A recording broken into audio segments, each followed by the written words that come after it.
Hello and welcome to GSF Podcast, sponsored by the Gary Sinise Foundation's Education and Outreach Initiative, aiming to educate the public on the importance of serving America's veterans, first responders, and their families.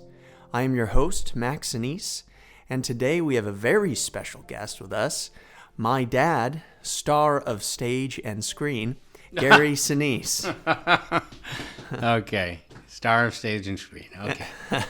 I'm sorry, I have to include that every time. I get it. Okay. It's just too good. People use it all the time. But yeah, I'm very excited to do this with you, Dad, because it's, a huge part of the podcast that I want to focus on is really bridging that divide between the military and civilian communities. And I feel this, growing up with you and, all the stuff that you've done throughout the years, I think it kind of represents that because I feel like I had there was a big disconnect with me for a while in just understanding the work that you were doing. Right. And I feel like is the same thing represented in the civilian community with the veteran community. So I wanted to kind of highlight that and dive deep into your motivations and kind of my perspective through it. Okay. So, so the first thing that I over the years and what the foundation says over and over is, these veterans, the military these are our freedom providers and they are our freedom protectors. And, it's hard for, I think, people who have no experience with the military, but then also just see what the military is doing. It's just constant, foreign conflicts that are incredibly complex that I don't know what our veterans are doing, and I have no connection to that. All it is just conflict to me, and I don't really see the connection between those conflicts and my personal freedom that I enjoy day to day. So when did that kind of connection kind of solidify for you? And then I want to kind of go into how the Vietnam War conflict was a huge inspiration behind that. Sure, Mac. In my book, I talk about a couple of the key moments that, kind of shaped my thinking that, what would it be that would turn me towards this kind of devoted life of service to our veterans. And there are key moments along the way, no doubt. I can't say that when I was your age, or at the time that I was doing all this, when you were 10, 11, 12 years old and in high school and everything like that, I can't say that when I was that age I had any clue what was going on. And that was during the height of the Vietnam War, when I was in high school. Yet I was completely disconnected. All I was thinking about was playing in bands and trying to survive, being a bad student in school and, interest in girls and, theater and all these things. And it was at the height of the Vietnam War. And images of the Vietnam War were coming onto the television every single night. The body counts, we were losing 500 people a week. To 500 to 1,000. I mean, the casualty rates were staggering, and we would see these images on television all the time. Yet they would somehow go right over my head, and I, even though my dad was in the Navy, my uncle was in World War II. Both uncles were in World War II. My grandfather was in World War I. They all served, and various veterans in my family. I was disconnected from their service as well. I never paid any attention to that at all. It was only after I got out of high school, and I met your mom, and her two brothers had served in Vietnam. One was a helicopter pilot, your uncle Arthur, combat assault helicopter pilot, and the other, your uncle Mac, who passed away in 1983. He was a West Point graduate, 2 tours in Vietnam, very serious military guy, military career. I know that if he had survived and lived on, he would have been about, in his late 50s at the time of the Iraq War. And he would have been probably, the way he was rising in the ranks and the way his career was going at that time, I have no doubt he would have been a general and would have been very involved in this. So it was meeting them and meeting your other uncle, Jack, who was a combat medic, and kind of learning from them and getting involved in some early support work in the Chicago area with regards to helping Vietnam veterans because I had met them through your mom. And that started to change things a little bit for me. All of a sudden, I started to look back at when I was in high school, and it wasn't that far away. I mean, I was only in my 20s at this time, but during high school, during the height of the Vietnam War, I wasn't paying attention at all. And so I started, after meeting these Vietnam veterans who were close to your mom, I started looking at what I was doing during the Vietnam War when they were over there serving in the jungles and getting shot at and having bad experiences, and then coming home, to a nation that was divided and turned its back on the Vietnam War. I started looking back at what I was doing during that period and feeling really guilty about it, just that I was so oblivious. Yeah. And I was kind of ashamed that I was so clueless in high school. Yet, I was a typical high school kid. I was just wanted to be a high school kid and play in bands and do my high school thing. But at the same time, we were sending guys over to Vietnam who were just a couple years older than I was, and they were going through some very, very difficult things. And then they came back to a nation that had pretty much completely turned his back on them at that time in the early 70s, late 60s, early 70s. There were, we had a draft at that time, so we were drafting people into the Army. That was difficult because that's where all the protests on college campuses came from, because people didn't agree with the war and they didn't want to be drafted to go fight the war, and so they protested the war, and so the nation was divided. Do you think that's one of the? I mean, there's so many cultural changes happening in the country as well.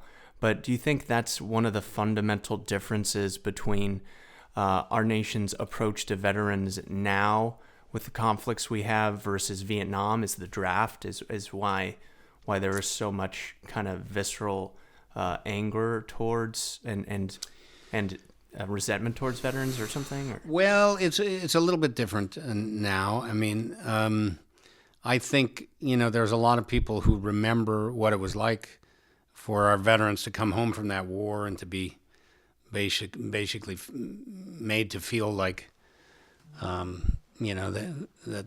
they should be ashamed of their service. Mm-hmm. And many of them just took off the uniform, never looked at it again, threw it in the closet, and pretended they didn't even serve.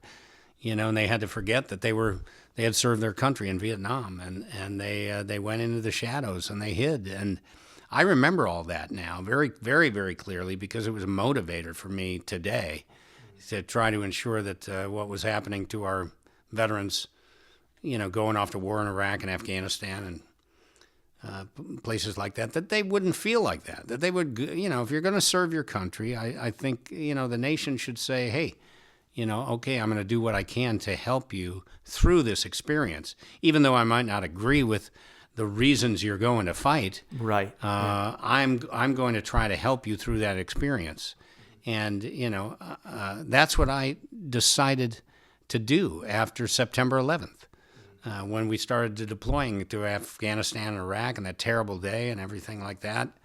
I just remembered all too clearly what it was like back in the 80s when I was dealing with Vietnam veterans in Chicago and the pain that they were experiencing and the stories they shared with us. I took, there was the cast of the play Tracers I did it in Chicago that was written by a group of Vietnam veterans based on their experiences. And in preparation for that play, I took my cast to the local VA, and we sat there with groups of Vietnam veterans who were dealing with very serious post-traumatic stress, and they shared their stories with us, and it was eye-opening. It was painful. It was visceral. It was raw.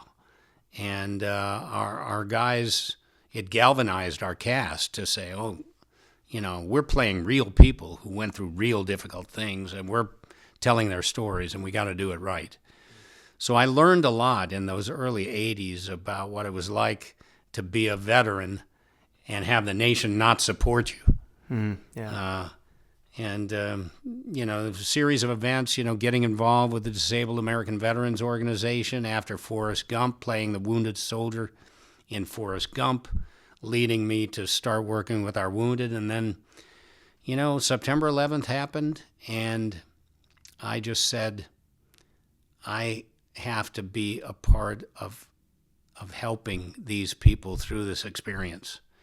And I didn't know where that was going to take me at that time. I didn't know how deep it was going to go. But clearly, after many, many years now of doing it, it's a major part of my life, and it's a service mission that I will continue until I can't do it anymore. Right. I want to kind of dive into that Tracer's experience and your time. Give a little bit of a background on your time with Tracers and the Steppenwolf Theater and how that all began in Chicago. One of the chapters in your book is entitled, we began to look beyond ourselves. And so this is a time when it was 1980, right? Yeah. You become artistic director of Steppenwolf Theater. Right. So at that time, you're looking for plays, you're putting stuff together. Also, your kind of leadership style is kind of kicking into gear, I would say. And, I think that was an important transition for you as well, as along with, diving into those stories. You were also kind of strengthening yourself as a leader. And it actually reminded me in the book of just kind of becoming the drill instructor almost of the cast and kicking things into shape and kicking things to the next level for Steppenwolf to really succeed. And one of the first rules you implemented was the no pot rule. Can you talk about that? Well, Mac, talking to my son about that. Okay. Yeah, I was one of the founders of the company. But none of the three founders wanted to be the artistic director of the company. So we picked another one of our members who was really well-read and very smart and diplomatic and very good director, really talented guy. What was his name? His name was H.E. Bacchus. And we all just sort of appointed H.E. and said, you're going to be the artistic director. And H.E. was a very humble, sort of simple, soft-spoken guy, and at one point, H.E., and he was also a musician too, and at one point, about 3 or 4 years into the start of the theater, he just called up one day and said he didn't want to do theater anymore. Yeah, he wanted out. He was going to go off and do music, and he didn't want to come. And he wasn't. And it was right in the middle. He was directing a play, and he just said, "I'm not coming back. I just don't want to do it anymore." And so we had to quickly figure out who's going to finish the play because we had the opening day. We had an opening night coming up in about 2 weeks or something. So we threw Malkovich in there and made him finish directing the play. And then we had to appoint a new artistic director.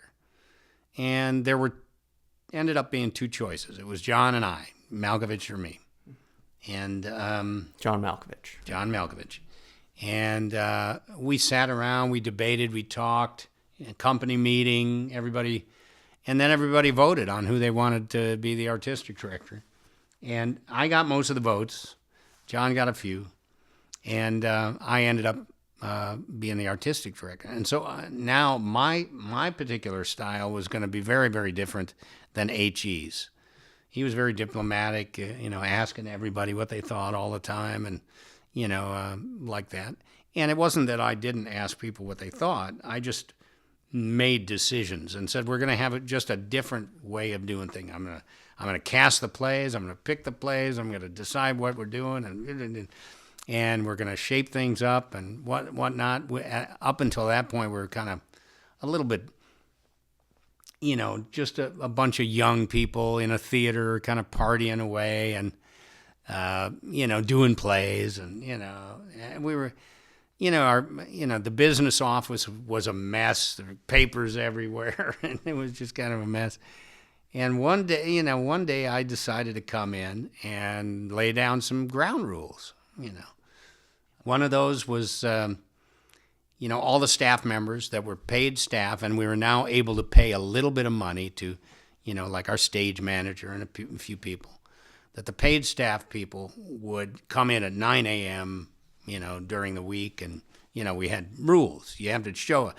Before that, everybody just show up whenever they wanted, And so I laid down rules. And then one of the rules like I said, we were a group of young people just kind of partying our way through the 70s while we did plays.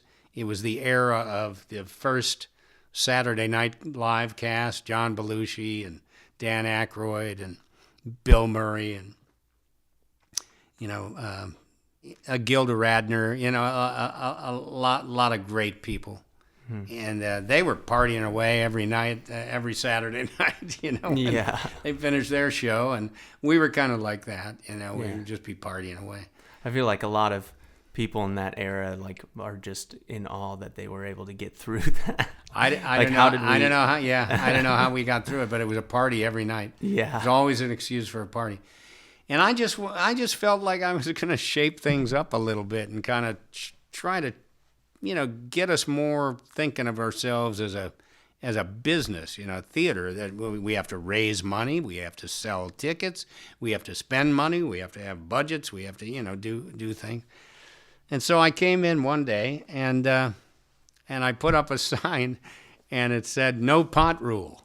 A sign, wow. And the people are coming in and they're seeing the sign. It says, "No pot will be consumed or present in this building during working hours," or something like that. It was like because people used to just be smoking pot and rolling doobies whenever they wanted, and here and that. I remember coming in after I made the no pot rule. I came in one day with our board president, and I walked in, and one of the guys was sitting there rolling a doobie, and I had made the no pot rule.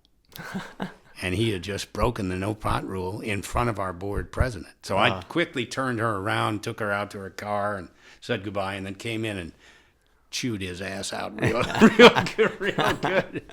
It was. And I remember there's one story in my book, I think, where I came in, I directed a play called Waiting for the Parade. And when you direct a play, you tell them how to do all the lights and where the light cues should be, and, bring this up slow or fade it out quickly or whatever. And I came in one night during the show, and I was standing in the back, and a bunch of the light cues were messed up. They just screwed them all up. And I'm like, I'm infuriated as a director. That infuriates. Yeah. And so after the show, I climbed up to the booth. You had to climb up this ladder to get up to the light booth. And I looked in there, and there's empty beer cans. The lighting people and the stage manager are all up there drinking beer during the show.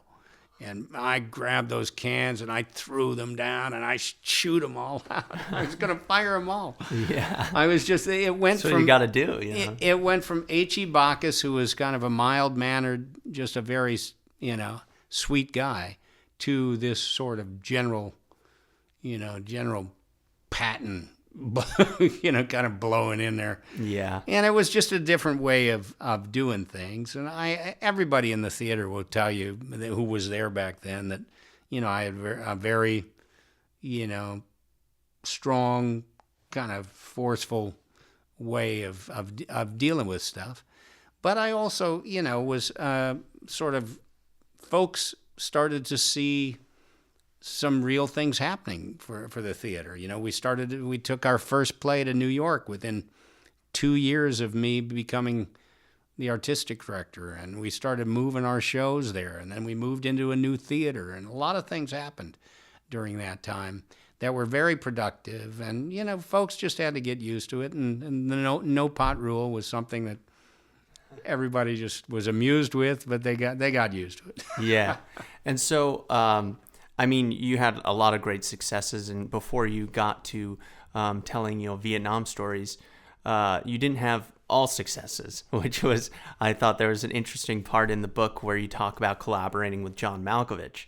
And John wanted to do this play where it was just like tons of naked tribes people on the stage. Yeah. What was that play, and how did it go? Well, in 1980, we did a very big show called Balm and Gilead, and John directed Balm and Gilead. It was a gigantic hit. It's in the lore of 45 years of Steppenwolf history. It's one of those things that hovers over everything else as one of our greatest achievements back in 1980. So it goes 80, 81, and then we did it in New York in 1984. But John had directed it, and it was a huge hit, and it had about 30 people in it. And the next play he was going to direct was a play that was written about these South American tribes people that were being kind of wiped out, in the rainforest. And in the script, it's written as there may be, it's about the politics that happen around the elimination of some of these tribes in order for profit on the rainforest materials and all that. It's kind of sad. And the way it's written by Christopher Hampton. And the way it's written is you only have like 5 or 6 people playing the tribes people, and then all the other folks that are in it. John decided he wanted to direct that show, and instead of 5 or 6 tribes people, he wanted to have 30.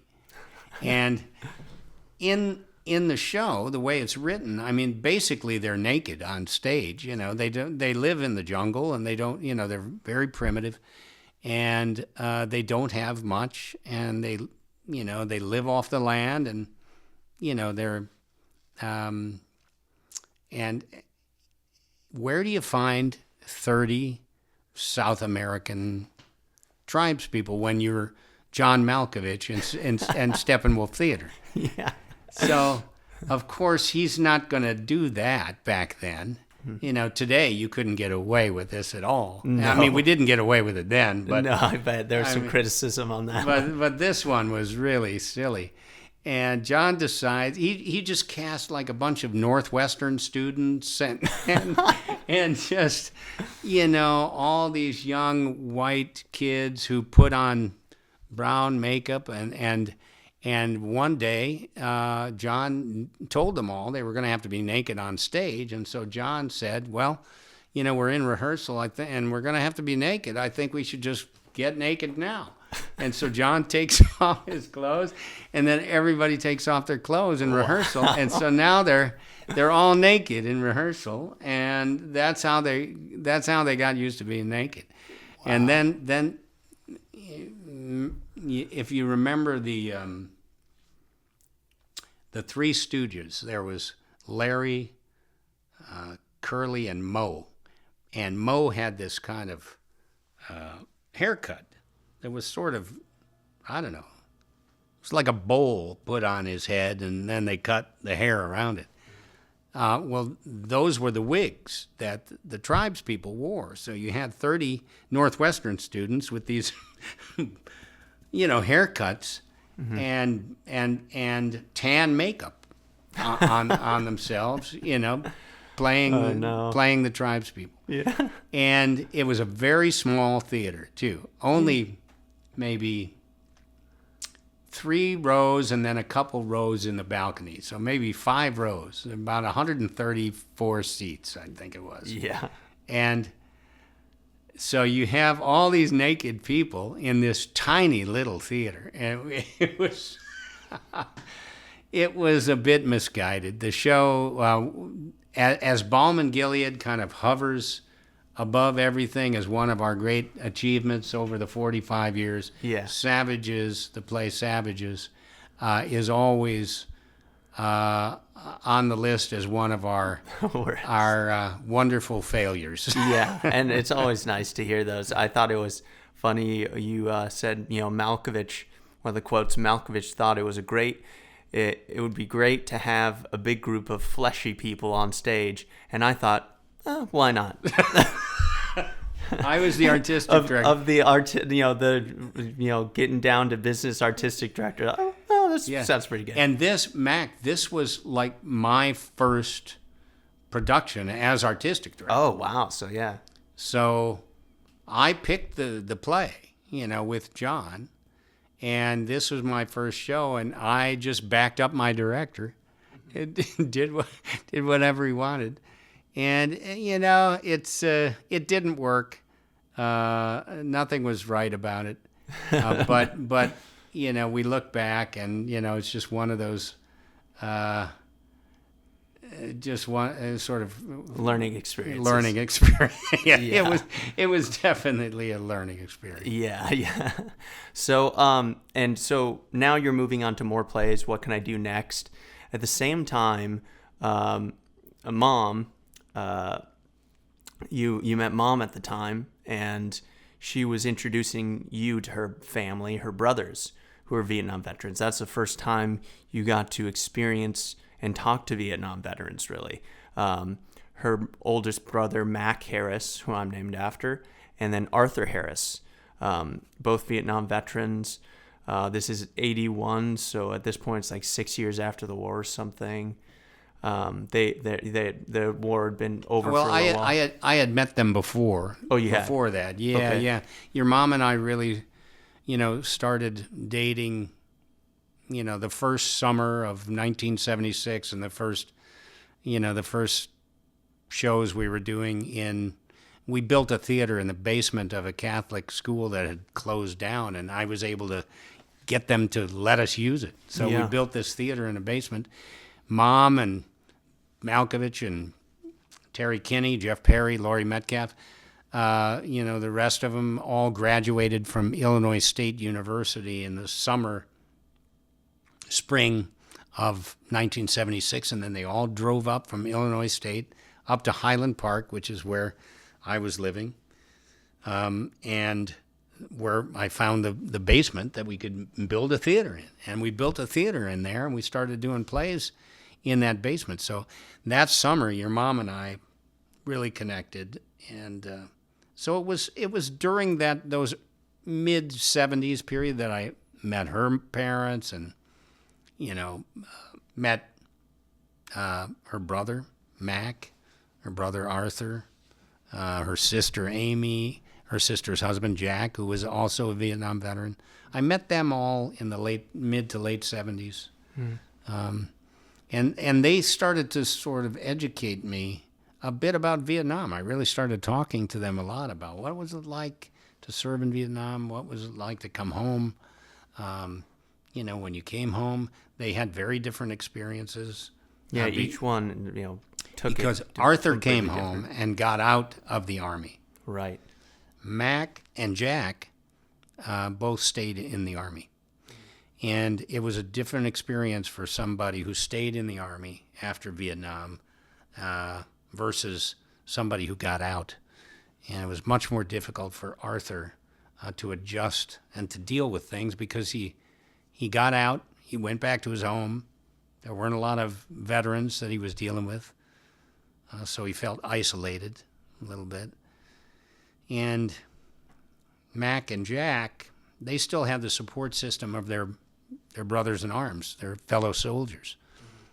So it was different for them. But I got to talk to them quite a bit about it, learned quite a lot about it, and then when I became artistic director, that's when I really started thinking, I want to find something, a piece of theater material that deals with the Vietnam experience, that tells the stories of Vietnam and what it was like to go there and what it was like to come home. And I just started looking for plays as artistic director, and I found this play that was written by a group of Vietnam veterans that was being performed here in Los Angeles by the Vietnam veterans who had written the play. And so I flew out to Los Angeles, and I went to see the play, and I was just knocked out, completely knocked out by it. And I went back to see it again the next night. My parents had moved from Chicago to Los Angeles in 1977. So when I went out to Los Angeles in 1980 to see this play or whatever, I just stayed with my parents, and I went to see the show. And I was just completely knocked out by it. So I begged them to let me do it. And eventually they gave me the rights to do it in Chicago. And just veterans from all over the city started hearing about it, and they started coming to see it. Mm-hmm. And that began some early veteran support work in Chicago that I started doing on a regular basis in 1983, 84, around in there. Right. And, you decided to do this play, and initially the play, the reason they didn't want you to do it was because it had only been done by Vietnam veterans. The creators thought that this play can't be authentically portrayed without an all-Vietnam veteran cast. But, you obviously wanted to do it at Steppenwolf. Not everyone was a veteran. But did you try and make an effort to at least cast some Vietnam veterans in the play? I think you did have some. I did cast two. Okay. We had a guy named Greg Williams and an actor named Dennis Farina. And Both- was that bo- that was both all of- intentional to have those some of those guys in there, right? Yeah, well, they were actors that I knew. They were perfect for the parts. Oh, perfect. And in fact, Dennis, he went on to do a lot of movies and everything before he passed away. And this was the first, I think, one of the first plays he ever did. He did some stuff with us in those early days. Then he went on to television series and movies and all kinds of stuff. He was a Chicago cop. But he was also a Vietnam veteran. He had, and he served in Vietnam. He knew the experience, and it was great to have both of them as a part of the cast. But the rest of the cast were not veterans. They were just actors. Right. And then, you went on to try and immerse yourself in the Vietnam experience as much as possible. Before you even read the play, you wanted not only the audience to learn about the Vietnam veteran experience, but also the cast, So what were some of the things you did to try and immerse yourself in those experiences? Yeah, we did a lot of things. In fact, it was pretty cool because I asked my cast members, once I cast them, and I cast them pretty early. We weren't even going to start rehearsing until January, right after Christmas. And I cast them all in like October. And I said, will you guys give me like about 5 weeks of just doing things together as a cast in preparation for playing these parts?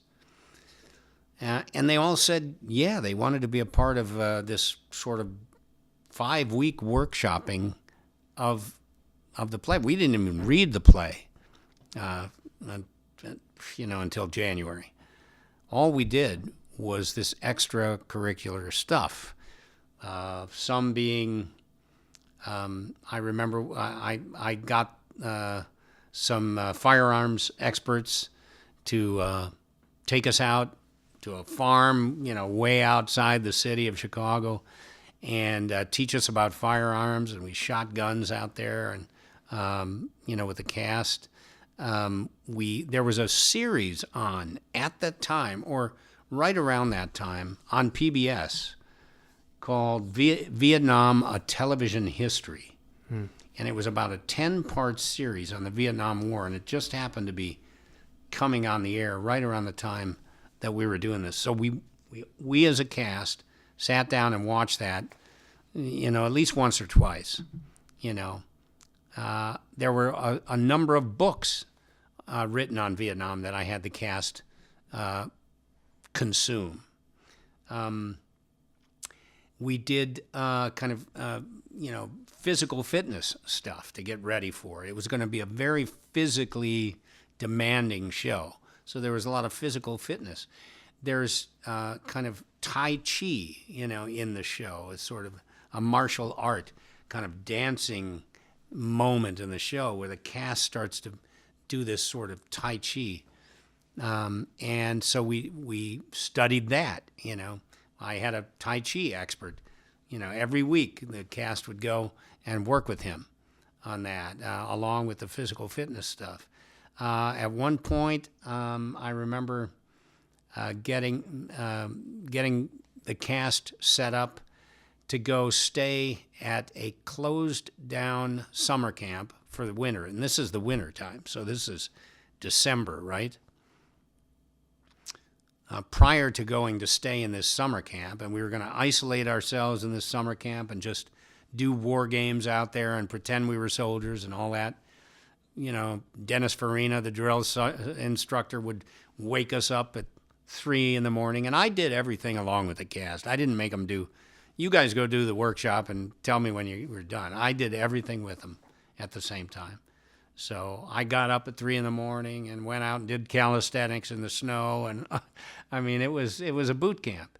But prior to going to do that, I took the cast to the local VA at Great Lakes, North Chicago. And we sat there with groups of Vietnam veterans who were hospitalized, struggling with post-traumatic stress because of the experiences in Vietnam. Very, very serious experiences. And we went there and we sat with them and we listened to them talk about what they did over there. Some very, very graphic and raw, terrible things that they were living with now and having to try to get through. And they were struggling with that mentally. And they shared with us. I think it was probably as educational it was for us to sit there and listen to Vietnam veterans. It was probably in some ways healing for them to share their stories, as difficult as those stories were. But I remember coming out of those sessions with those Vietnam veterans changed. And my cast was galvanized. They now knew that they were playing these guys. These are the guys that we're playing. We're playing these guys who are struggling with their service. In fact, the first scene in Tracers is a guy in the bar who's a Vietnam veteran. And, people in the bar find out he's a Vietnam veteran, and they start asking him, what's it feel like to kill somebody? Did you kill anybody over there? And blah, blah. And, they just get in his face and he goes nuts. He goes completely bananas. Yeah, I actually wanted to touch on that because that is one thing that veterans kind of across the board seem to, part of the disconnect between veterans and the civilians is that, they actually get this question a lot. Is like, did you kill anybody? How does it feel to kill somebody? And that was a major highlight in that performance of Tracers, was touching on that question.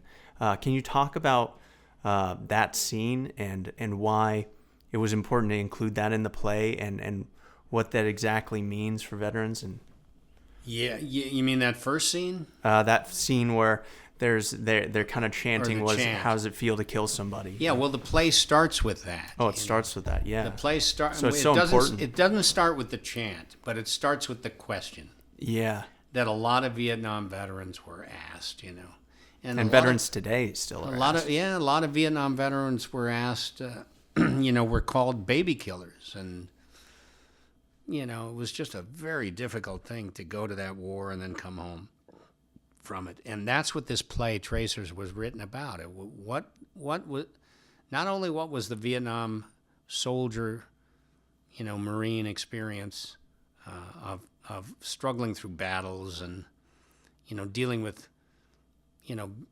the just being in Vietnam and some of the things that happened to each of them, but then coming home from it, and the difficulties of dealing with nightmares and dealing with a public that didn't understand and all of that.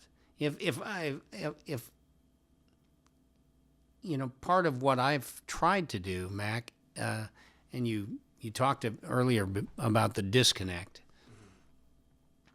I've tried to connect to our veterans, to hear them, to hear what our military families are going through, to hear what our wounded, what it's like to be wounded and to go through rehabilitation and then, struggle with the fact that there are certain things you can't do the same way anymore and all of that. I've tried to hear what it's like for them to go through those things.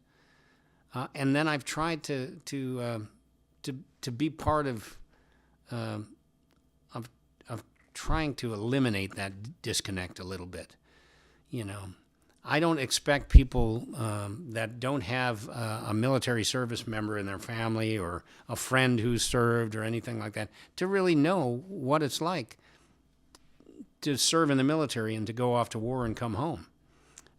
But we can do better to educate the public about what that's like. We need our defenders. And so I've tried to just play a role in helping them and helping others to understand them a little bit better. Right, yeah. And I think, the reaction to the play, just going back to Tracers, it really made a difference in those veterans' lives. They gave you a plaque at the end of the play, right? Most of the Vietnam veterans from those VA hospitals end up coming to see the play multiple times, and they presented you guys, the cast, with a plaque, and one of the things that they said on it was, your unselfish endeavors to make the Vietnam combat veteran feel welcome in a society that has rejected him are greatly appreciated. So they wanted you to really know that you made a difference. And so and that was special. I mean, not all of the veterans that we saw at the VA were able to leave the VA. Right. Yeah. But some of them were able to go kind of on a field trip, to come and see the play that these actors came to talk to them about. And then they came again. And then more came from around the city. And very soon we were giving away 200 free tickets to veterans every Tuesday night. And it just became a very cathartic, very healing thing for these veterans to come and see this play and then to have a discussion afterwards. And after one of those discussions, some of the veterans from the VA that we had met, they had made these wooden plaques with that writing on it that you just read, and they presented one of those plaques to each member of the cast and me. And that plaque today, I've had it all these years, going back to 1984, and because it represents very, very early veteran support work. That plaque hangs right in the foyer when you walk into the Gary Sinise Foundation. You see that, and that's what is that? 84? What is it? 36 years ago, or right? Whatever it is. And that's Is that what it is? yeah, something like 84. That's where it all began. Yeah. Really. Yeah. So with that, I kind of want to just close on some of the themes and things you talk about with the foundation today and how all those experiences tied together. One of the quotes you use all the time that the foundation is, burned into its ethos is a quote by Calvin Coolidge. A nation which forgets its defenders will itself be forgotten. So what do you think that quote means, and why do you think it's important for everyone to realize? Every nation has to have a defense, right? You don't know when you're going to need to call on that defense, but you want to be prepared to defend yourselves, right? And if we don't treat the men and women who serve our country with respect and admiration and gratitude and dignity, and serve them back and keep them strong, do what we can. Why would anyone want to serve their country if they feel there's an ungrateful nation out there? We learned that from the Vietnam experience. That was a terrible time for the Army, post-Vietnam. The Army was in a difficult shape. The military was in a tough spot at that time. And we learned some. I think we learned some valuable lessons there. The nation which forgets its defenders will itself be forgotten. If we forget those who are willing to stand up and fight for freedom, preserve our freedom, protect our freedom, provide it for us, we won't have those defenders. And truly, if we don't have those defenders, people that are willing to go into harm's way, to do difficult things, to keep us safe and free, our nation will itself be forgotten. You won't have the same country. We need to have a strong defense. It's a dangerous world out there. It's a difficult world. There are enemies of the United States. There are plenty of folks that would like to see this country, changed or have our defenses down. Look what happened after September 11th. Our defenses were down, and boom, airliners. Who would have thought, that terrorists would come over and take flying lessons from our instructors at flight schools around the country, and then just to learn how to fly airplanes so that they could crash them into buildings and kill people. Who would have thought that? So right after September 11th, a lot of people raised their hands. I raised my hand to do what I could. In the book, remember there was a chapter in the book called Turning Point. It really was a turning point. I think the Vietnam experience in the 80s and the work with our disabled veterans in the 90s after Forrest Gump and everything, those were just seeds that were being planted for something that grew into a whole service mission. After I watched those planes crash into the buildings, and then I watched our first responders respond, and then I watched our military respond and start going off to Afghanistan and Iraq. They started getting hurt. They started getting killed. Families lost loved ones. And sitting around and doing nothing just felt not right to me. I just felt I have to do something to help bridge this gap, to make sure that these folks that are responding to those attacks know that they're supported. And that's manifested itself into a whole full-time, full-on service mission through the Gary Sinise Foundation. Yeah. And, that you work for. Yes, that I work for, exactly. I started working in 2017. But it's just an amazing foundation. It's grown so much over the 2 years. Another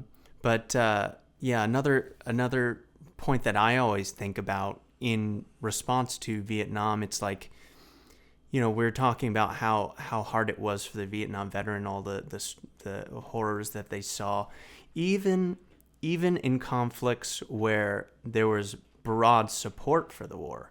For instance, World War II.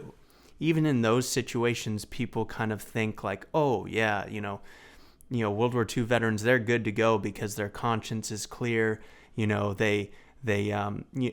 at least they were taken care of better, and there was broader support coming home. It was easier for them maybe, but no matter what war it is, no matter how necessary it is or how clear fought it is, our veterans are coming back home severely wounded, both physically and mentally, for the rest of their lives often.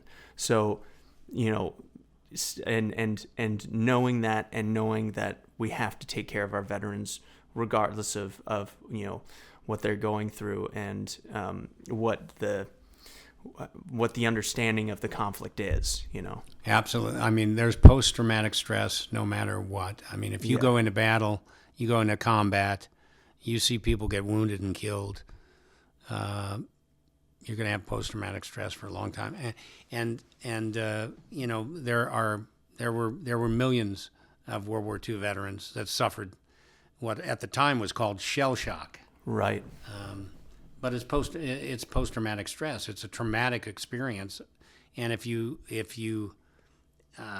experience something traumatic over and over and over again over a number of months, sometimes a number of years, because our World War II veterans, they were in conflict. Some of those guys were gone for 3 or 4 years fighting. They're going to have some serious issues. Now, they did come home to a nation that was celebrating them, and they did have some transitional time, because they would generally come home on a ship, so they would have a lot of kind of, time to decompress a little bit. But, I've met World War II veterans that cry at the drop of a hat, that have had nightmares their whole life, because of the horrible things that they experienced and the horrible things they saw.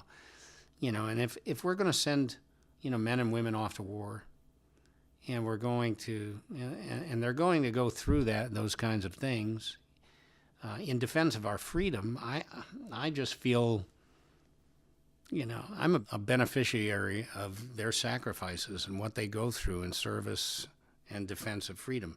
And I have freedom because people are willing to defend it. We do tend to take it for granted here, but what if there was an armada of ships coming from China and across the Atlantic and or the Pacific, and what would we do? We'd have to call the military. They'd have to go defend us, right? Yeah. So we need a strong defense, and I just want to help our defenders. I've met too many of their families and too many of them over the years who have really struggled and really suffered, and they don't ask much, and I just want to help them. Yeah, well, that's amazing, and we try and continue to do that and have that be our main motivation at the Gary Sinise Foundation to make sure that happens in all the programs we do. Let me ask you. I mean, yeah. I know for the folks that work at the foundation that have been, it's their job to help people. Yeah. So it's a pretty good thing. I always tell the folks at the foundation, you're here to help carry my mission forward, expand it, help me do more of it, and you get to the satisfaction in knowing that your job, what you're doing for a living right now, is simply there to help make people feel better. You look at all our programs and everything like that. All the programs are there to improve mental health, to lift people up, to raise spirits, to give them something back, which also raises their spirits. Every single program is focused on making people feel better. So it's got to make you feel good as somebody who works at the foundation to know that you're part of that. Oh yeah, absolutely. I mean, it's a major blessing to be able to, do for a living, just helping other people. And, I came from, you came from the theater world, and, you talk about self-to-service and going from, that kind of entertainment world into the service world. And I actually, did a similar thing. I was, in the music world. I went to USC Music School, toured as a drummer for a really long time, ended up realizing it's not the life for me, and was looking for other, career paths really, and just started working at the foundation just part-time just to help out. But it's really just become a huge blessing for me to not only dive into all the things that you've done over the years that I never really understood, but also to expand my awareness in service and how that can really be a part of my life. And so with the podcast and, various things that I'm doing and diving into, I was kind of the historian of the foundation, giving tours and trying to learn as much as your history as I can. It really allowed me to have that solid foundation for working with the foundation in the future and expanding education. So I remember sitting with you one time when we went into the foundation on a Saturday, and I just wanted to show you around a little bit. And we sat down on the computer, and there's a page on the computer that's kind of a volunteer service history, that goes back 20 years or something. And it's all these things I've donated my time to, traveling with the troops overseas, or playing concerts, or going to the hospitals, or raising money for somebody or something. And I went through that list and started looking back at when you were young. And I remember looking at all those dates, just one after another and one after another when I was gone. And I turned to you and said, geez, when you were 10 years old, I was gone a lot. Yeah, absolutely. And, the only things, I went out with you, occasionally. You took me out to, I think you played some shows at Guantanamo Bay. I went to Guantanamo Bay with you. I played, drums in the band a little bit. Got to know the band over the years. But I just remember, like, one thing I could go to was going to all these awards galas, and you were just invited to one awards gala after another. I'm like, what are these galas? Like, you just keep getting the same award over and over. It's the Patriot Award. How many awards could there possibly be? And so I know. It was just confusing to me, but I get it all now. Well, I wanted to have my family there with me when I was, when they invited me to come to those things. Right. Yeah, exactly. and then now, once I started working at the foundation, I was just trying to organize all that stuff. There's a lot of it. Yeah. You've been awarded over the years. But thanks, Dad, for coming on the podcast. This was awesome. This is just our first one we'll do together. I'm sure we'll do many more on various subjects. Great. And I'm really excited about it. And thanks for doing this. It's awesome. Love being here, bud. Proud of you, and keep up the great work. Awesome. Thanks. You've been listening to GSF Podcast, the official podcast of the Gary Sinise Foundation. If you'd like to find out more about what the foundation is up to, or if you'd like to make a donation, please visit GarySiniseFoundation.org. Make sure to tune in next time for more interviews, and thanks for joining us.